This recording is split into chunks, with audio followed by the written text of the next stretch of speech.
Aurélien Taché. La parole est désormais à Monsieur Gérard Cherpion pour le groupe des Républicains.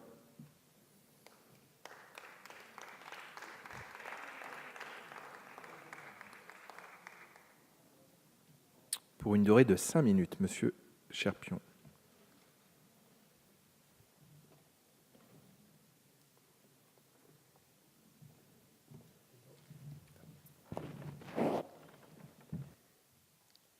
Monsieur le Président, Madame la Ministre, Madame la Présidente de Commission, Monsieur le rapporteur, mes chers collègues, après la loi d'habilitation à prendre les ordonnances pour réformer le Code du travail, publiée en septembre, vous nous demandez aujourd'hui, Madame la Ministre, de les ratifier. Ces 5 ordonnances modifient grandement la législation du travail.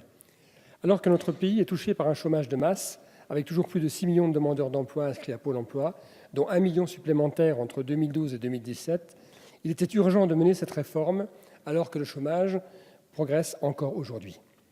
Les Républicains sont bien conscients de cette urgence. Nous avons appelé, durant les 5 dernières années, le gouvernement à agir afin de réformer notre Code du travail qui faisait plus le bonheur des avocats spécialisés que celui des salariés et des chefs d'entreprise. Sa complexité et sa lourdeur sont des freins au développement de l'emploi. Les Républicains ont ainsi fait de nombreuses propositions pour y parvenir, préparant finalement ainsi le terrain des ordonnances. Notre groupe a voté pour l'habilitation à prendre ces ordonnances. Comment pouvait-il en être autrement ? Pendant la dernière mandature, nous avons préconisé ce que vous proposez. Vos efforts ne doivent toutefois pas s'arrêter là. Nos entreprises n'ont pas seulement besoin de plus de liberté, de plus de sécurité, mais aussi d'un environnement propice à leur développement, à leur compétitivité, à travers la réglementation et la fiscalité. Nous serons attentifs à toujours défendre le développement de nos entreprises, car ce sont elles qui créent l'emploi et la richesse de la France. Je me satisfais, Madame la Ministre, que la Commission ait adopté un amendement de notre groupe visant à préciser qu'en cas de fraude, le périmètre d'appréciation des difficultés économiques de la filiale française d'une multinationale doit être porté hors des frontières nationales. Certains considèrent cela comme la loi bavarde, mais au vu de l'importance du sujet, la précision me paraît importante. Un amendement du rapporteur a encadré l'ensemble du dispositif de l'accord de rupture conventionnelle collective, et comme le dispositif de rupture conventionnelle individuelle, il devrait répondre favorablement à certaines situations.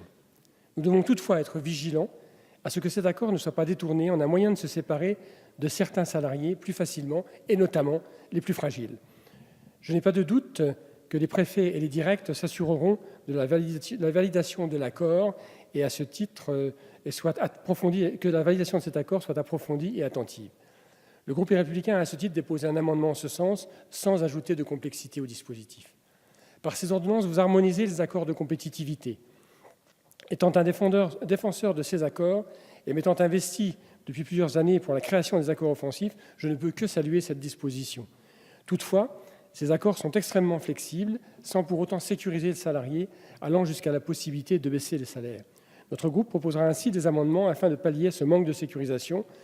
Il ne faut jamais en effet oublier que la force de l'entreprise, et vous l'avez rappelé, Madame la Ministre, ce sont les hommes et les femmes qui la composent, chefs d'entreprise et salariés.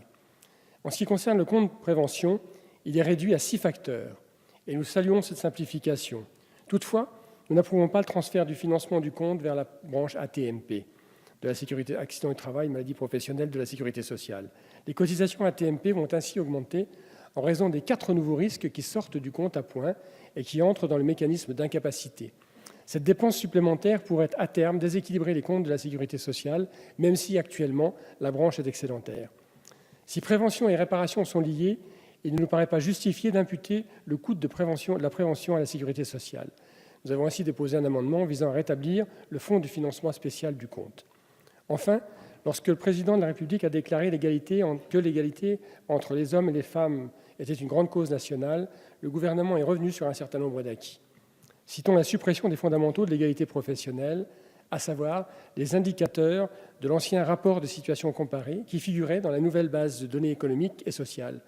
L'égalité entre les femmes et les hommes est un combat qui doit toujours être mené et notre groupe a donc proposé 2 amendements pour y parvenir. Sur les autres sujets, le groupe des Républicains est plutôt satisfait. Je ne citerai que le plafonnement des indemnités prud'homales, la fusion des instances représentatives des salariés, l'articulation des niveaux de négociation en confirmant le rôle de la branche, tout en libérant les entreprises, ou encore la facilitation de la négociation dans l'entreprise dépourvue de délégué syndical. Toutefois, un sujet est le grand absent de cette réforme, la question des seuils sociaux. Ceux-ci n'ont absolument pas été abordés et resteront un frein au développement des entreprises, même si leur effet a été lissé en matière de négociation. Permettez-moi en dernier lieu, Madame la Ministre, de féliciter la concertation avec les partenaires sociaux, mais de regretter le manque de concertation avec les parlementaires. Au lieu de proposer des modifications et des ordonnances dans ce texte de ratification, vous allez publier une 6e ordonnance balai pour corriger les coquilles et certes mettre en cohérence l'ensemble des textes des 5 autres ordonnances. À croire que vous souhaitez éviter le Parlement. Je préfère mettre ce manque sur le compte de la précipitation et de l'action, et j'espère réellement que ces erreurs ne seront pas reproduites dans les futures réformes sociales. Je vous remercie. Merci beaucoup.